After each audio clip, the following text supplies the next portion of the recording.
While reading helps you in building vocabulary and understanding sentence formation, on the other side, listening helps you in improving your pronunciation.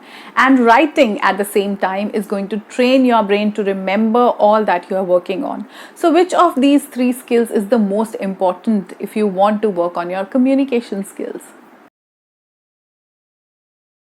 Hi everyone, welcome back to my channel. I am Namita and today we are talking about all the three skills. We are talking about writing, listening and reading. Which of these three is going to help you the most if you want to work on your communication skills? If you want to speak in English fluently, which of these three skills is going to be your savior? So as I have already told you that reading is something which is magical. I personally have been able to speak so well because I was a reader always. Right from childhood, I've been reading books. So this helps a lot. A person who is into reading is always going to be fluent. That is a true thing. You notice the people who read are always fluent. Of course, they have to read the English books. And apart from just doing that, it is helping you in building up your vocabulary, helping you in sentence formation. Even you start understanding the grammar, you start understanding the phrases and idioms. A lot goes on when you are reading.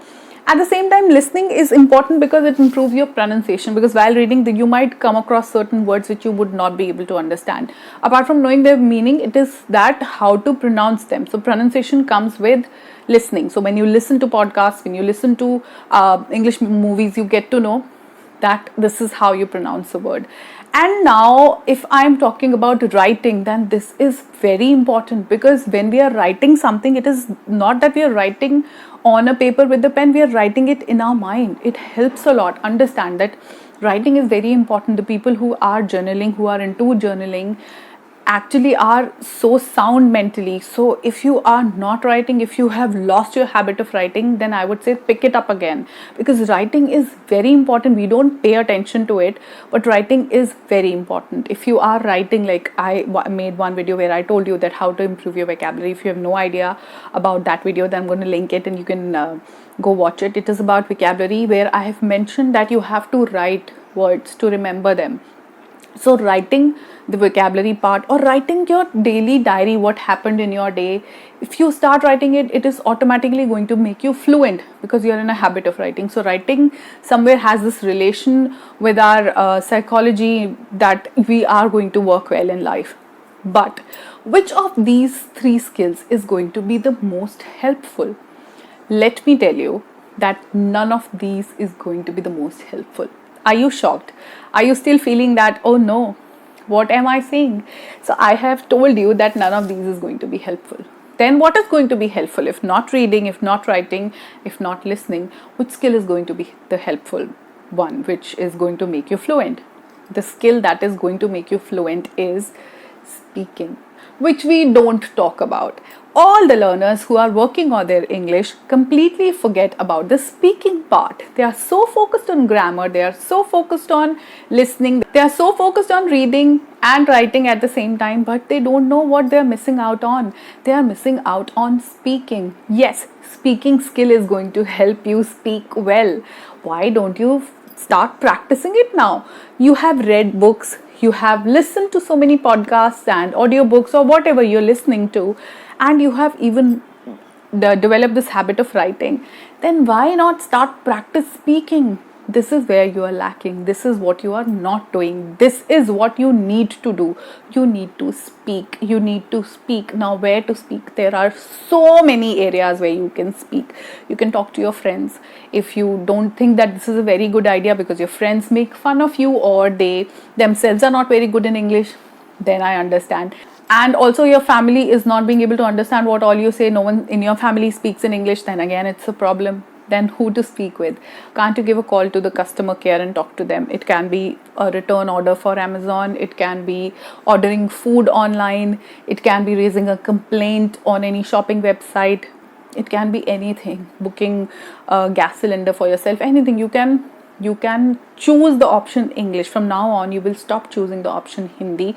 You will choose the option English. Now, the first thing, because reading is something that you will buy a book and you will start reading. Listening is something you'll just plug your earphones, you'll start listening. Writing is something for which you need only a diary and a pen, you'll start writing. Speaking is where you need to push yourself. Give this push to yourself.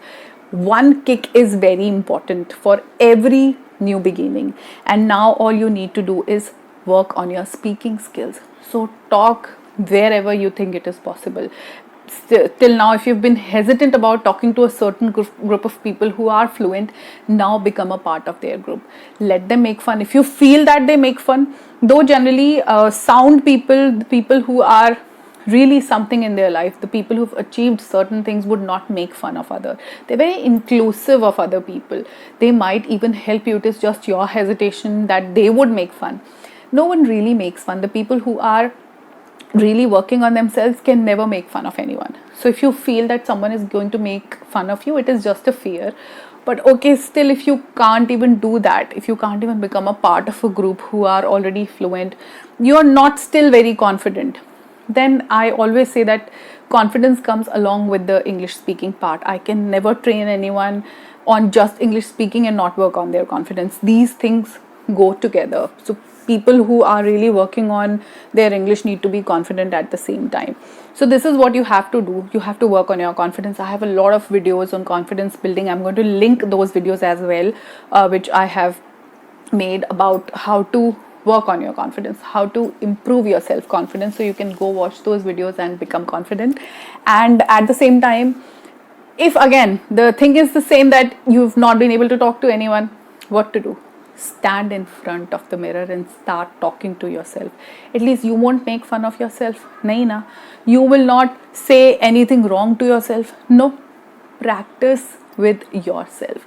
Self-talk is the best technique. Now, self-talk is something when you're doing the daily chores and you're just talking to yourself. Whatever you're doing, you're taking a bath, you are creating something, you are making your bed, you are watering the plants, you're just talking, you're cooking, you're talking. The other way is standing in front of the mirror where you are talking to yourself. It will give you the feeling of talking to another person. Self-talk is just talking to yourself, speaking with your mouth, of course, mumbling, whatever you're saying. But standing in front of the mirror technique is wonderful. Stand in front of the mirror and talk to yourself.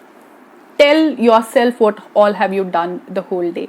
When you smile at yourself, the confidence actually boosts immediately.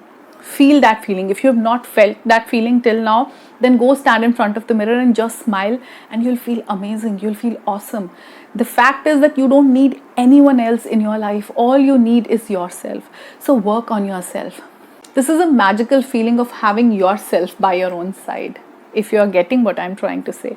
So I'm going to conclude this video saying that speaking is the only skill which will help you build your speaking skills, your communication skills. I am not keeping all of them aside. I'm not just shunning all the other skills. I'm not saying that listening is not going to help you, writing is not going to help you, reading is not going to help you. All three of them are very important. But don't miss out on speaking skill, because I have seen that when it comes to speaking, there is this unknown fear. No one wants to speak. They can do all these things. They can just go for a passive lecturing, listen to what I have to say, but they will not speak. Come up and speak. Start speaking to yourself. You don't even need a lot of people. You just need yourself. If you are by your side, then you are going to step up in life. Just hold your hand. You are the one who needs to hold your hand and take this person who you love the most to the next level, where you are going to be a lot more fluent and confident in life. Just do that. Be your own savior. Start speaking. I'm ending this video on the note that please finally start speaking, because you have put in a lot of effort in all the other skills. What is being missed out is speaking. So now is the time when you should speak. I'm going to see you in my next video. Keep practicing and keep talking to yourself. Take care of yourself. Bye bye for now.